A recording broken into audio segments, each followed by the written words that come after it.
My job is to somehow make them curious enough or persuade them by hook or crook to get more aware of themselves and where they came from and what they are into and what is already there, and just to bring it out. This is what compels me to compel them, and I will do it by whatever means necessary. Welcome to the Black Girls Heal podcast, where we talk about healing our intimacy disorders, unresolved trauma, and building a healthy relationship with first ourselves and then others. Every episode, we will talk about advice you can apply today to break unhealthy patterns and grow in your self-worth. I'm Sheena Lachey, love addiction coach and trauma specialist. Let's begin. Hello, and welcome to the latest episode of Black Girls Heal. I am so grateful to be in front of you again this week, to have the privilege and honor to be able to teach you and support you and hopefully bring a topic that's going to help you have better relationships, and particularly for this week's episode, to help manage your expectations, to find the really sweet spot between balancing your standards and making those be true for you while also letting people in and making sure that you're not setting yourself up to have a broken heart. But I shared that I was going to send a masterclass. So I sent a 25-minute lesson on how to protect yourself from having a broken heart. And so I'm going to share the audio here. We're going to break down what does it look like to set healthy expectations where you're not living in fantasy, and making sure that you're clear with yourself about what is it that I'm looking for from this person. And I'm not going to go into specifics about what the things that you can look for in other people are, but more so, how can you know emotionally if you're requiring something from someone, if you're starting to be in fantasy about who you want them to be and how you want them to show up versus what's actually in front of you. So I'm going to talk more about that emotional concepts. Let's go ahead and jump into this week's episode about setting yourself up to not have a broken heart. Thanks for listening to this week's podcast. Before we get started, let's take a small break to say thank you to this week's sponsors. Are you a scent girly? Do you have your own signature perfume profile? Or do you surround yourself with smells that just make you feel good? I love scents that are refreshing, uplifting, and especially those that make you feel as if you are at a warm, sunny day at the beach. And that's exactly why I love using Osea's Undaria Algae Body Oil. It smells just like summer, bottled with all natural, uplifting notes of mango, mandarin, grapefruit, lime, and cypress. But it's not just about the beautiful smell. This body oil is clinically proven to instantly improve skin elasticity and deeply moisturize, leaving your skin silky and soft. And with this oil, you get the benefits of clean, vegan skin and body care that always leaves you glowing. Get 10% off your first order site-wide with the code BGH at OseaMalibu.com. You'll get free samples with every order and free shipping on orders over $60. Head to OSEAMalibu.com and use code BGH for 10% off. Hey, ladies, welcome. I am going to teach you a short masterclass, a PDF that I got in the email about how to break your own heart. So this video is going to be about making sure that you don't set yourself up to have a broken heart based on too high of expectations. A little background before I get into it. So I made a TikTok about this already. But this is going to be an extended version of me saying all the things that I couldn't say in 3 minutes. But I got this email from the site We Are Not Really Strangers. For those of you who don't know, it's a company that produces discussion cards. So you can use the discussion cards to get closer to friends, lovers, family members. They have decks for everything. They even have self-love cards for you to ask yourself questions. So I ordered a deck. So I get emails every couple of days. And one email said I made a presentation for you, and it just had this as an attachment. And when I tell you, I looked at it and I was like, it hit me right when I needed it, because I was setting myself up to have a broken heart. I was actually breaking my own heart already. And so I immediately made a TikTok, and this is something that y'all need to know as well. So let's talk about it. First, I'm going to go over how do you break your own heart according to We Are Not Really Strangers. Number 1, set expectations for someone that they can't live up to. Number 2, place that person on the pedestal, but don't tell them you put them there. Number 3, fall in love with the version of them you created in your head. Number 4, blame them for not being that person.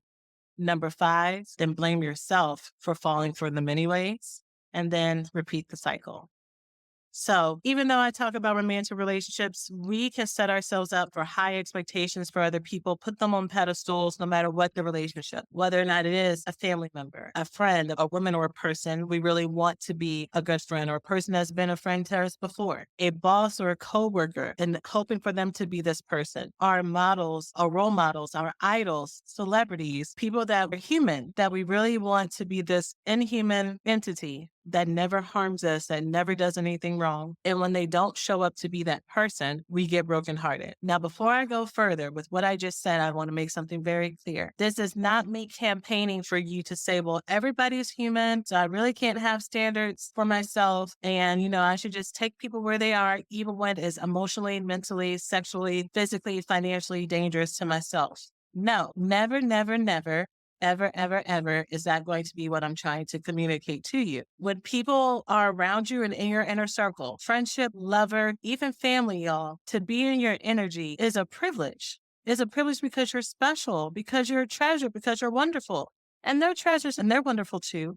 But that doesn't mean that you make yourself small. It doesn't mean that you deny intuitive feelings that are saying, I don't like how this makes me feel. I don't like that this makes me feel forgotten, that this makes me feel overlooked, that it makes me feel drained, right? We always need to pay attention to how we feel in other people's presence. And if they mark all those boxes that something isn't right or that they're unavailable to show up and be mutual with us, we have to pay attention to that and either create distance with that person fully or create a lot of space until they show that they can actually be safe for us. But what I am about to talk about here is people that there are green flags. We like them. We want to get closer to them. Maybe we've been close to them in the past, and these are the people that we want to move forward with. This still applies because sometimes it's not even that people will disappoint us.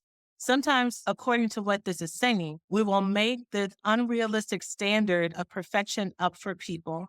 And then when they fall short, it causes resentment, it causes bitterness, it causes broken hearts because we weren't practicing seeing them for who they are, not who we want them to be. So here's the first one, setting expectations for someone that they can't live up to. I am going to use dating examples going forward for this, but please feel free to use this for whatever relationships pop up in your mind that this brings forth for you. So set expectations for someone that they can't live up to. So you're dating someone. They are wonderful. You have the same sense of humor. Y'all have the same values. They care about the same social issues. Maybe y'all come from the same culture, or if you're from a different cultures, they are aware of your culture and they are respectful and they are doing their own internal work about it, whatever it might be, right? Things are just clicking, clicking, clicking. But then you find that maybe they have problems with communication. Maybe they say things like they really want to communicate, but they're not able to. Maybe they have trust issues and commitment. Even though y'all are hitting things off and y'all are having such a great time, they're honest and forthright about how they have a problem trusting people and staying around because it just makes them nervous for whatever reason. Whether or not that's their exact words, it's a paraphrase of it, right? Maybe this is very common with the women that I support. Maybe you are dating someone and they are not as successful as you. And they maybe have a lot of dreams and ambitions that they talk to you about, right? And so you're like, oh, well, I'm ambitious and I know things. I can just tell them a couple things and I can help them out, right? Each of these 3 examples. The first one, they tell you they can't communicate. An example of setting up expectations for them that they can't live up to is you say, well, this is them communicating and I can have patience for them and, it's okay. Is it really okay? Also, is there a part of you that's hoping that by them being around you by osmosis, they'll become more willing and able to communicate? Is this you setting up expectations for them that down the road you'll progress to be at a place where y'all can go deeper, even though they've already told you that they can't, right? And you may know that, with like therapy or help or something you could, but what they're telling you is today where they are right now. They can't. They can't. They don't want to. Whatever it is, they're not. That's not who they are. Same thing with trust issues person or a commitment person, right? You might even tell yourself, I think a lot of times, depending on what stage of life we're in, it's the same output, but just different reasons. Sometimes people are like, you know what? I'm at a stage where I just want to have fun. So even though they say they don't really care about commitment, I'm going to keep moving forward because I want to enjoy myself. Some people are very much in the codependent phase, even though they don't call it codependence, but they're like, well, there's just no way. Like the chemistry, the intensity, just like how we get each other, I hear you, but I don't believe it. So you stay because you have feelings for this person and you're getting a lot from it. It's not even that you're trying to fix them or change them. This is just as pleasurable to you, right? So you stay. And then the third one, the ambition thing, right? You are saying, well, they say they have dreams and all these things. Well, I can help or I can point them in the right direction or I can help them with interviews or whatever else. And you do whatever it is that you do, whatever the person is saying that they just need help with or that they have dreams about. You come and you show up, but you're setting yourself up for expectations for this person to be someone that they are not. With this last example, is it that they are not capable of achieving all their goals? Absolutely not. Anybody can do whatever they put their mind to. It is possible for anyone to achieve their dreams. But if there's someone who second guesses themselves, if there's someone who has low self-esteem, if there's someone who has trouble taking ownership and accountability in this area of their life, even if they have everything on fire and thriving in other areas of their life, but this is the area that they struggle in, you are setting them up to be someone they're not because this is their thorn to bear. This is how they are showing up. And maybe it gets resolved in life and through time and through maturity, and maybe it doesn't. Maybe with this last example, they end up being someone who is working or not working at places until their later age, but that's their journey to walk. All that to say, this first one, number one, can you see someone for exactly who they are and what they're able to give and what they say that they have to contribute or not contribute right now versus what you want it to be? Number two, place them on a pedestal, but don't tell them you put them there. So already in the first one, I kind of already alluded to this a lot, right? Like a lot of this is stuff that we do in our head. So I think these days, many of us have a more balanced perspective of work, but I'm going to tap into my younger years where I was a little bit more idealistic at work. And I'm sure other people can relate to this. But you have a really great boss. They're super open. They're super chill. They are really great at boundaries. They put people in their place that you see are slacking, and they're also there at all other times, right? So you're like, this is the boss. This is the supervisor. This is the person I've been waiting for. So they have a pedestal. And maybe you don't say it, but you just really look up to them, or at least you really appreciate them. So then what happens, this is kind of going into the other ones, but I'm going to go with this example for now. What happens when the boss needs to speak for the company and the boss needs to do something that just doesn't sit right with you? Maybe because it's what the company says, maybe it's because of the position they put themselves in or that the job puts them in. Whatever it is, the output is, I don't like it. And it leaves a bad taste in your mouth. Instead of knowing that this person who I really like and admire is going to have good days and going to have bad days. But when you put people on pedestals, they're only allowed to be perfect in your mind all the time. And when they fall less than perfect, you're ready to get rid of them. This is how we end up cutting off people because we make up stories in their head about who they're supposed to be. So when they let us down, they are literally betraying us. They are betraying us, but they're not betraying us on any agreed upon compromise that we shared. We created a whole story and narrative in our head about what they should do and what they could do. And they would never do this to me and they would never say this and this could never happen. They never told you that. There was no contracts that wrote up to that. That's what you hoped it would be. And you got grounded in it. And then life happened, right? So to number one, can we set up expectations based on who someone is and based on the role and the responsibility that they have in their life? As a romantic partner, it is not their job to fix all of our holes inside of us. Now, if we pick right and if we're fortunate enough to find our soulmates and love of our lives, those type of relationships do provide so much healing, so much joy, and so much safety and so much security. And it's really magic. And that doesn't prohibit or prevent us from having to do this deep internal work that the wounds that started before that person was there, that's based on how we think about ourselves and how we feel about ourselves.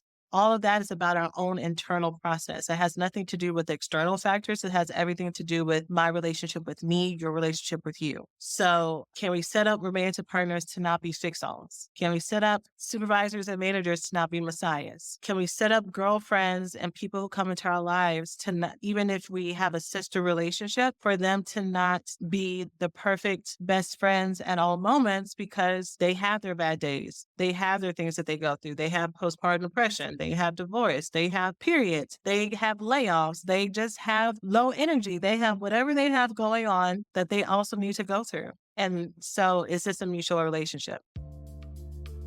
Hey, we hope you're enjoying the podcast so far. Let's take a quick break to say thanks to this week's sponsors. This podcast is brought to you by eHarmony, the dating app to find someone you can be yourself with. Who can relate to either being the person or meeting the person online who's pretending to be something that they're not? feigning interest in something just to keep a conversation going, or you looking across the table realizing that they have no idea what you're talking about, but they're trying to keep it going just to stay connected to you. I've shared before in some of my stories how when I wasn't connected to who I would fake interest in sports or camping or anything to make a connection with someone that I really liked, but they never went anywhere. And the best days that I ever had were the ones where I didn't feel like I had to be someone other than myself, just naturally, where the other person was easily picking up what I was putting down. And that's eHarmony's whole shtick, helping you find someone you can be yourself with. That's what true connection and compatibility are all about, being seen, heard, understood. And that's why more people are turning to eHarmony. eHarmony's compatibility quiz brings out your personality and helps you meet people who will like you for you. I'd love for you to give eHarmony a shot. Get started with their compatibility quiz for free so you can find someone you can be yourself with. eHarmony, get who gets you. This episode is sponsored by ByHeart. ByHeart is an infant nutrition company built from the ground up to deliver real innovation on behalf of babies and parents. ByHeart is made with certified clean ingredients. Plus, it has no soy, corn syrup, GMOs, or palm oil. ByHeart features a patented protein blend that gets closest to breast milk. Their blend includes the most abundant protein found in breast milk, aflac, as well as lactoferrin, the number one protein found in colostrum, along with broken down, partially hydrolyzed proteins. ByHeart is the only US made infant formula with globally sourced ingredients to use organic grass fed whole milk, not skim. Curious about ByHeart? Redeem your welcome offer at byheart.com/podcast with code BGH for a limited time. Additional terms and conditions apply. Ever feel like you're too busy to eat healthy? Well, meal kits from Sunbasket are the perfect solution. I've had the amazing experience of trying Sunbasket for myself, and let me tell you, it was amazing. So, at my core, I'm a meat and potatoes girl. So, the steaks with chimichurri and harissa roasted sweet potatoes were hitting the spot. And they have such an incredible variety of new and flavorful dishes like the salmon burgers with lemon dill mayo and the Saigon chicken and vermicelli bowls. Y'all, they are so good. With Sunbasket, you can feel confident that you're putting a healthy and delicious meal on the table that is ready in 30 minutes or less. Sunbasket proudly works with the best farms and suppliers to fill their meal kits with organic, fresh produce and responsibly sourced antibiotic free meats and seafood. Sunbasket makes it easy and convenient to cook healthy meals that cater to your lifestyle and health needs. So, with delicious meal plans like Mediterranean, carb conscious, vegetarian, keto friendly, gluten free, diabetes friendly, and more, it is so easy to swap ingredients as needed as well. Ready to eat in less than 5 minutes with zero prep and no mess, it is perfect for even the busiest of us. So try it for 4 weeks and see how clean eating can change the way you feel. Go to sunbasket.com/Black Girls Heal today to save $120 across your first 4 deliveries. That's sunbasket.com/Black Girls Heal to save $120 across your first 4 deliveries plus free shipping on your first order. Number three, I've already been talking about this. Fall in love with the version of them you created in your head. And you are operating off of the narrative of who they are, your relationship, the story that you told yourself about what this would be. And you are committed to this fantasy. You're committed to who this person could be, who you want them to be, the small glimpses of them that you've seen. That's the other thing that I don't think I talk enough about. A lot of these times we're not creating it out of air. We're creating it from moments that we see. We're creating them from real conversations that we've had. And so instead of seeing that, okay, this was a moment in time. This is not how it always is. This is not how it always is because I haven't seen it. And also they told me this is not how it always is, right? We can take those moments and say, oh, well, but there's hope. And what you want to do is build hope with the version that's actually real. Is it possible for who this person is in front of me to be my best friend? Is it possible for the person who's in front of me to be my mentor? Is it possible for them to be my lover and co-parent or whatever with me? I want to say something about the mentor thing. I work with women, and so our mother wounds show up in so many areas, right? In our romantic relationships, in our friendships, in our relationships with our own mothers, with our daughters, or with other women around us, and for sure with the maternal figures that we attach or don't attach to. And I remember I had one student who told me one time, and I can't remember who it was or how long ago it was, but we were talking about her mentor and how her mentor that she really loved and respected got really nasty and negative with her and started to become really competitive and almost basically tried to sabotage her. And, just like being really snarky and mean. And we talked about it. And come to find out, this woman was already kind of like this, but with other people. Sometimes we can feel like we are exempt from being on the receiving end of the anger, the rage, the bitterness, the gossip, the unfairness, the cheating, the infidelity, the stinginess, the whatever, right? That because this person is telling me about what happened with them, they would never treat me this way. And I have eyes open, so I'm going to pay attention to it. If someone showed you who they are, believe it. If someone tells you who they are, believe it. It doesn't mean you have to say that they're a bad person, but you want to see their character and then make decisions from there. So this person was more able to ignore that because part of her trauma and her mother wounds was from a mother who was very critical, very abusive, very competitive with her, very narcissistic. And so she had a slew of older woman mentors who were very much like her mother, or teachers at school that she would get closer to who were like her mother, right? And just repeating that trauma instead of seeing them for who they actually were. Going to the next one, blaming them for not being the person that you want them to be.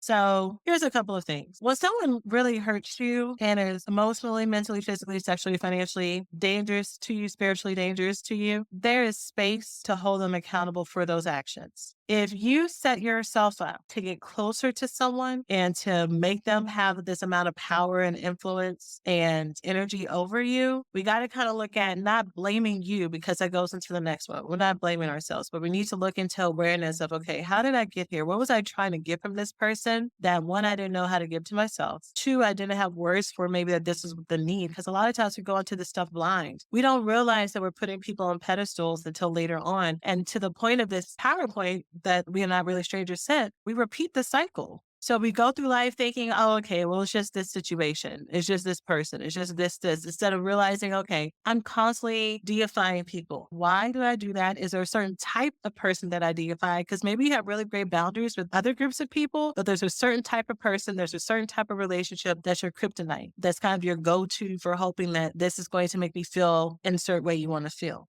We have to be mindful to not blame the person who struggles with communication for not communicating with us 4 months down the road when they told us they couldn't communicate and they didn't know how to communicate and they didn't really want to communicate from the beginning. We're the ones who picked them up as a project. This one might be a little sore for me because the sentence I want to say, I'm going to say it, but I might backpedal a little bit. I want to say is we can't blame the person who we date for 8 months without a title, without a commitment, because we really enjoy them. And then when they say they want to break it off or that we're getting too close, we can't blame them for breaking it off when they told us that they didn't want commitment from the first place. My addendum or my caveat to that is in that situation, that person knows your feelings. Y'all most likely have talked about this and they kept you going and they set you up to have a broken heart. So that situation, I feel like, is both sides, but you get the point. What was the last example I gave? Oh, the person who is not ambitious and is a project, right? You kind of have a Bob the Builder thing going on with them. Getting frustrated with them that they're not keeping jobs, that they always have an excuse, that they're always playing the victim and all that stuff. That is a story that they have been walking in before you got there. You wanted to make them the CEO of a Fortune 500 company. And of course, that's an exaggeration, but you get what I'm saying. We got to look at why I did that. And then also the next thing that happens is we blame ourselves for falling for them anyways. I think there's a lot of shame that comes up with these things, especially the examples that I just listed. I mean, those are real examples that I hear all the time. So a lot of times people are like, oh, especially if you've been doing your recovery work, it's like, oh, how could I should know better and all that stuff. And y'all, life, sometimes we just don't know things until we experience them. Kind of like there's a difference between reading a book about how to ride a bicycle, and you can read all the books you want to watch all the YouTube tutorial videos and all the things, but it's not until you actually start to ride the bike that you're like, oh, there's still a whole lot to learn. This is so much different than what I thought it would be, right? And I think that's what it is with a lot of our life lessons. Like we have to ride the bike to figure out how to have balance, to figure out how it feels when we fall down, learning how to get back up and not say, fuck bikes, I'm never going to ride a bike again. Because once we actually learn how to do it, it's so worth what's on the other side of it, you know? And then again, repeat the cycle. So what we want to do is we want to break the cycle, y'all. We want to start from here, start from the beginning, to see people for exactly who they are, not who we want them to be. And know that we don't have to, I said this already in this video, but I want to say it again. I think some of us don't know how to do that. We either hate people or we glorify, we deify them on their own pedestals, and they're the most perfect people in the world. We have this black and white mentality when it comes to people. Well, we need to come to a place of balance. We need to learn how to see the humanity and the flaws and the imperfections of people, but still be able to love them through it and still be open to love when they're healthy. Okay. Remember, this is not me saying to see the flaws in a narcissist and be like, well, you can't really expect anything, or to see the flaws in a perpetual cheater and say, well, I can still love them through this. No, girl, go back to the beginning and listen to this again. This is all about holding what is it that I need that makes me feel safe. And this is a person that can give this to me. Okay. All right. I hope y'all enjoyed this, and talk to you later. So that's it for today's episode. I'm sending all of you love, and I look forward to being back next week. As always, take care of yourselves, and I'll see you later. Thanks for listening to this week's podcast. Before we get started, let's take a small break to say thank you to this week's sponsors.